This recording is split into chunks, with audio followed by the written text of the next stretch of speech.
हा सर्प, काय लोकांची गैरसमज आहे, हे मण्यार सर्प आहे. परंतु आपल्या महाराष्ट्रामध्ये हे मण्यार सर्प हे नाही, हे पूर्ण काळा असते. ह्याच्यामध्ये पांढरे टपके असते. हे बिनविषारी सर्प आहे. हे बघा, याची ओळख दाखवतो मी. धरणा मोबाईल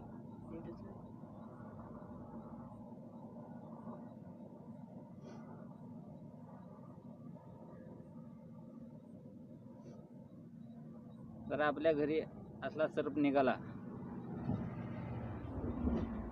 आपल्या जवळ कुठलाही सर्प मित्र असेल, त्यांना